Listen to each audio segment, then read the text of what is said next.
Mesdemoiselles, messieurs, on est très heureux de vous retrouver du côté du stade de Coppet aujourd'hui pour vivre avec vous la rencontre de Première Ligue classique. 18e journée, rencontre qui va mettre aux prises un des leaders du championnat, Lancy au Vevey Sport 1899, une équipe de Vevey qui a largement vaincu Martigny lors de son déplacement sur la marque de 4-1, qui est en confiance après cette victoire. Lancy de son côté, on l'a dit, qui joue les premiers rôles dans ce championnat et qui vise bien évidemment au terme de cette saison les finales de promotion en Première Ligue, Promotion League, avec un cuir contrôlé par les Veveysans. Beaucoup d'ambiance dans cette tribune de Coppet pour ce rendez-vous aujourd'hui qu'on se réjouit vraiment de vivre avec vous. Et ce ballon transmis par Dabo avec le tir. Ouais, Ayoub Rachan, une frappe détournée magistralement par David Fontaine. Ouais, seulement 1 minute de jouer dans ce match et première grosse possibilité là pour les joueurs locaux. Les joueurs de Jean-Michel Eby qui vont intercepter ce ballon et parvenir à repartir avec ce cuir mis en avant sur le pied de Rolling Yeti. L'accélération d'Yeti, le tir dans le petit filet. Très belle occasion pour les Genevois là d'inscrire la première réussite de cette partie. Ce cuir qui vient mourir vraiment aux côtés du poteau là, à côté du but défendu par Cédric Zimmermann. Ça a donné un bon coup franc, ils sont deux susceptibles de tirer. Il y a Ebibi, puis également Ayoub Rachan, un des deux joueurs pour ce coup franc de la 10e minute. On a eu une action intéressante de chaque côté depuis le début de cette partie, début de match équilibré avec cette opportunité maintenant sur balle arrêtée. Bien évidemment, on est monté côté Veveysan, notamment avec Morina, avec également la présence de Dabo au 16 mètres. Alors qui des deux va le tirer, ce coup franc? Ayoub Rachan est susceptible de nous proposer la frappe. Non, finalement ça sera Ebibi qui va s'élancer pour sa formation. Ebibi dans l'axe, c'est boxé par le portier. Et un ballon qui vient rebondir, il me semble, contre le dos d'un coéquipier pour finalement finir sa course dans les mains du portier Fontaine. Des duels engagés mais corrects avec cette relance. On cherche des solutions. Ce ballon de Cardozo mis à côté de lui. Ça va revenir sur le pied de Cardozo. Cardozo, un centre avec Yeti finalement. Ce ballon sauvé par la défense, mis en corner. C'était bien essayé là de la part des joueurs de Lancy FC qui vont être au bénéfice d'un coup de coin. C'est Mohamed Aliti qui va s'en charger, le capitaine de la formation entraîné par Jean-Michel Eby. Action de la 22e minute, on est pratiquement au milieu de cette première mi-temps. Le ballon d'Aliti qui est parti, la tête de Dugour et c'est but. Ouais, superbe frappe de la tête, il est ignoré de la défense.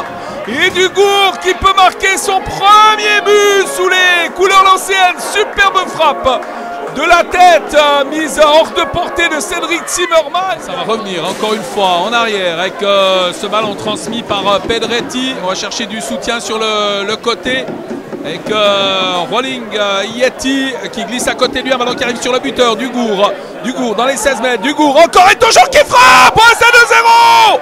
Tir croisé qui échappe au portier Cédric Zimmermann. Et le doublé pour Dugour, qui permet à son équipe de faire le break en 1 minute 30. 1 minute 30 et Lancy FC qui prend 2 longueurs d'avance pour le plus grand bonheur des joueurs et du banc du Lancy FC. Et sans nul doute de Jean-Michel Eby, très satisfait du début de partie de son équipe et des 2 premiers buts sous ces nouvelles couleurs de Dugour.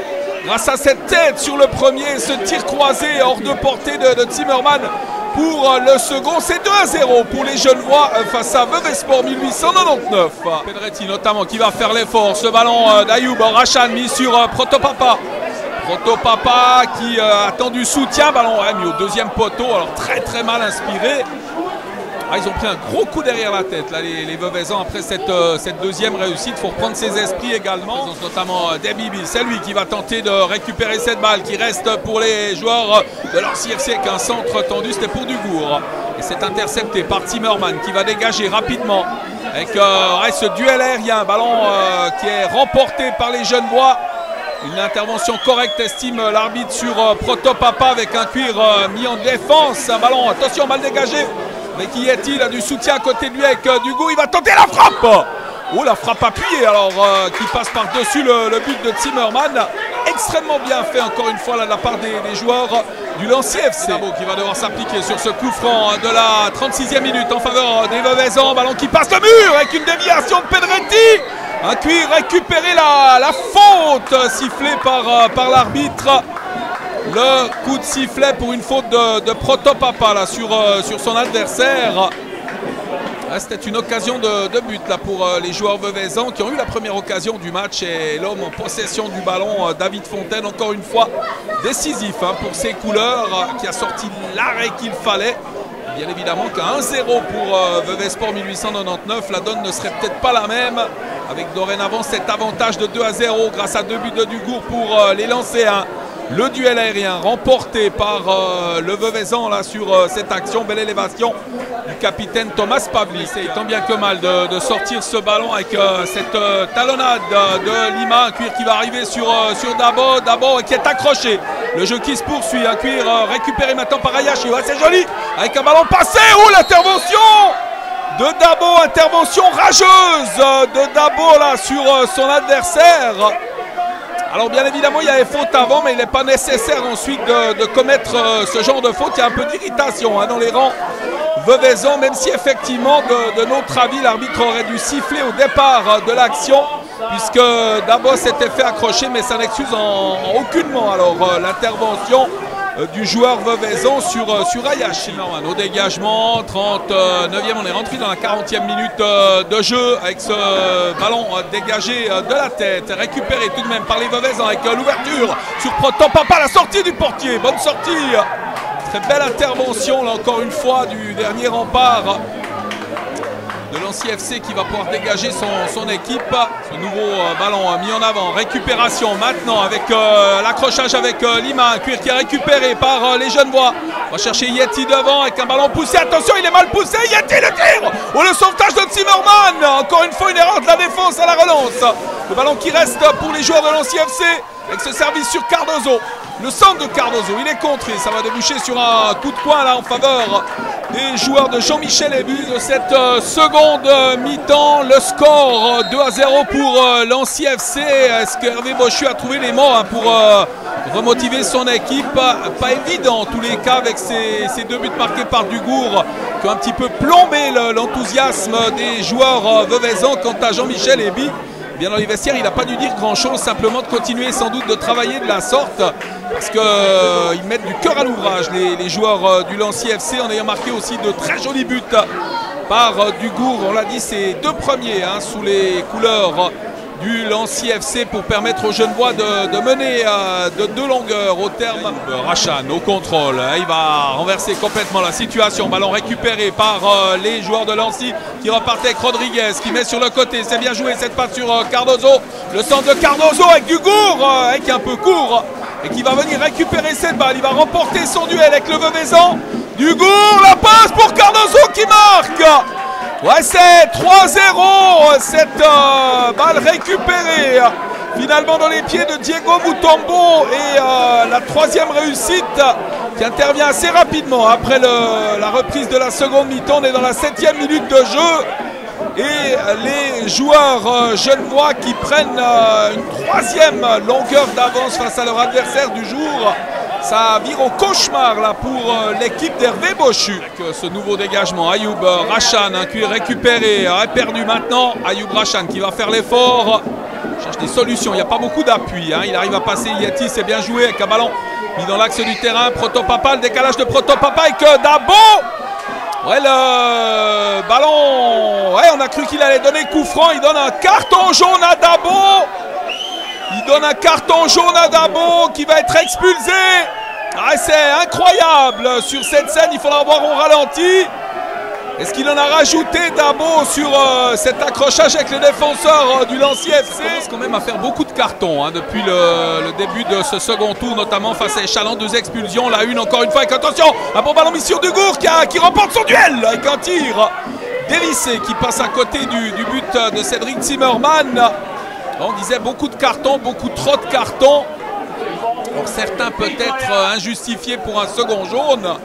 Mais malgré tout, les Veuvezans, à certains moments de cette partie, qui perdent leur nerf. On pense surtout au premier carton qu'a écopé Dabo après avoir été accroché et avoir commis une faute qui méritait le carton jaune. C'est peut-être là qu'il y a du travail à faire côté Veuvezan. Ça va être contrôlé là par les Genevois qui vont pouvoir repartir avec ce ballon sur Yeti. Yeti qui va s'avancer, affronter la défense avec Pavlik. Un ballon qui va passer devant tout le monde avec une frappe manquée finalement. Et ce cuir qui passe largement à côté du but. Ce corner en faveur des jaunes et bleus. On joue l'heure de jeu très exactement. Un ballon Mia dans les 16 mètres. On réclame une faute de main. Il n'y a rien du tout là sur cette action. On ne peut pas réclamer là. Il avait carrément le bras le long du corps et absolument aucune raison pour l'arbitre de siffler. Avec cette relance de Cardozo qui va décaler. C'est bien fait. Un ballon sur Aliti. Aliti avec une remise pour Dugour. Un ballon qui est dégagé par la défense. Sans doute un ballon qui va revenir puisque ce ballon est contrôlé par les Genevois qui préfèrent assurer. Revenir derrière avec Beuchat. Ce qui est mis sur Ousmane Traoré qui manque son contrôle mais qui parvient à conserver cette balle. Un centre, deuxième poteau. Un ballon qui est renvoyé avec une frappe. Un ballon qui va passer. Tout le monde en revue là est passé à côté du cadre surtout qui n'inquiétera pas le portier. C'est une opportunité de but dans cette 18e minute de la seconde période. À venir sur le côté droit avec ce ballon récupéré par Ravet. Dugour en jouant une 2, c'est bien joué. Dugour qui va ouvrir un ballon qui est mal contrôlé. Récupération Yeti qui contrôle peut-être du bras avec une balle qui va sortir des limites du terrain. Donc, finalement le renvoi de ce ballon. Pedretti avec une glissade. Morina qui va récupérer. Cardozo qui passe devant. Cardozo, l'accélération, Cardozo qui se fait accrocher.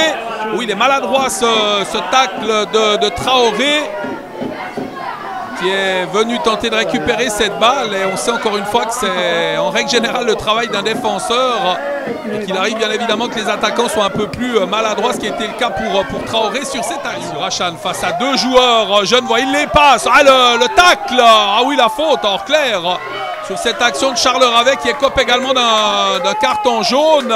C'est extrêmement bien fait techniquement ce qu'avait fait Ayoub Rachan pour s'écarter des deux défenseurs avec le retour finalement de Ravet qui commet la faute. Ayoub Rachan bien évidemment pour le tirer, auteur de ce joli geste. Rachan avec un ballon récupéré, l'arbitre qui va annuler le but pour une faute sur Pedretti.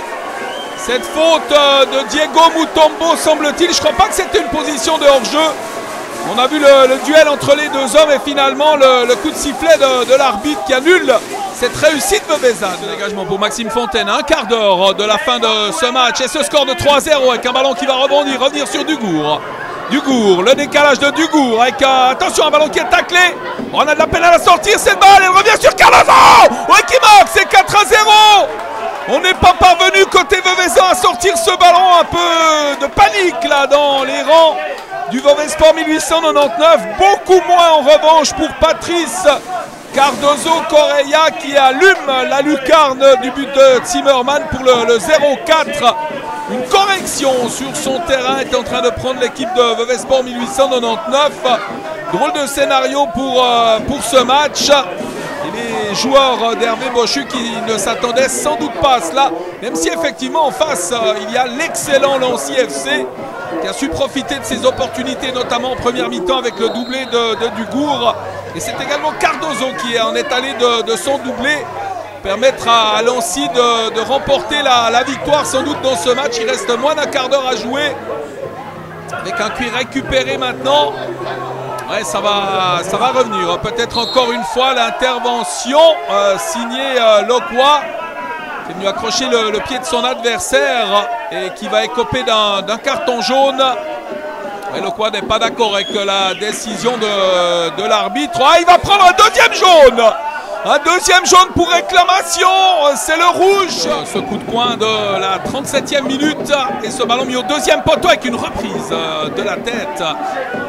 Signé Ousmane Traoré, intervention sans difficulté pour le portier Fontaine qui a déclenché son compteur avec Lancy FC qui a permis à son équipe de mener 2-0 à la mi-temps, qui quitte le terrain.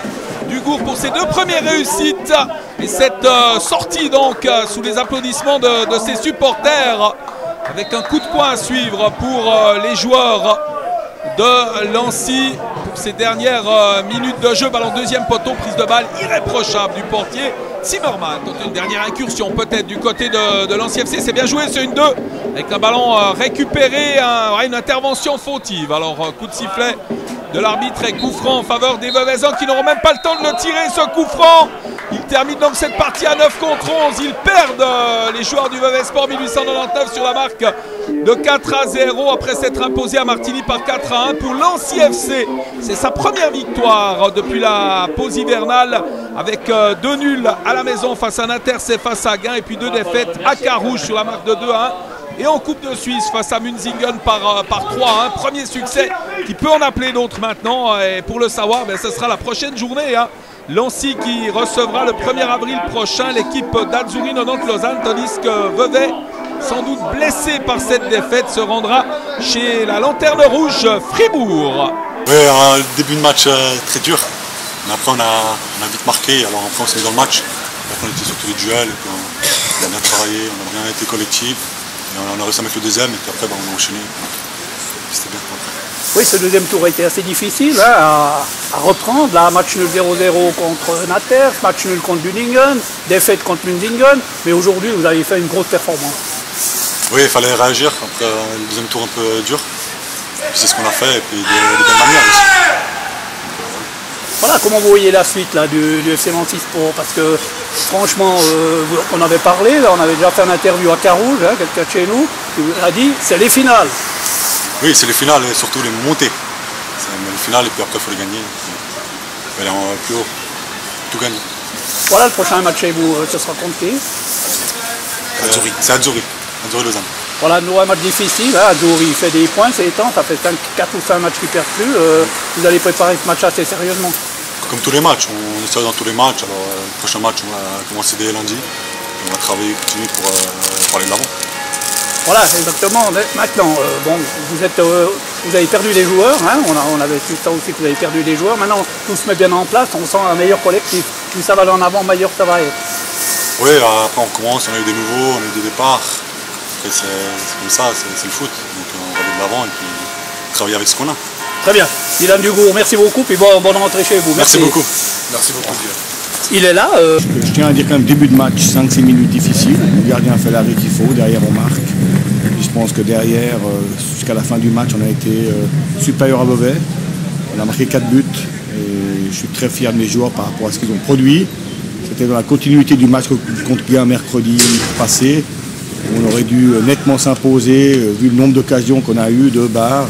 Aujourd'hui, on est venu avec 15 joueurs sur la feuille de match, des jeunes. Et je suis très content d'avoir enfin pu renouer avec la victoire au deuxième tour de ce championnat de première ligue. Voilà, il y a eu 2 matchs nuls, on avait parlé contre Nanterre, vous mettiez en place une autre équipe, parce que franchement vous avez changé quand même quelques joueurs. Le collectif, il fallait que ça se mette en place. Non, je crois qu'on a effectivement, on a perdu des joueurs à la pause. Aujourd'hui, l'équipe elle est plus que jamais soudée. Et on voit qu'il y a toujours la qualité, ça a donné la possibilité à d'autres joueurs de se montrer. Ça a été le cas aujourd'hui avec, je suis très content, 2 buts de Dylan Dugour, 2 buts de Correa, un jeune joueur qui a peu joué, mais aujourd'hui on a vu qu'il a fait un très bon match. Et sur l'ensemble du match, effectivement, la victoire ne se discute pas.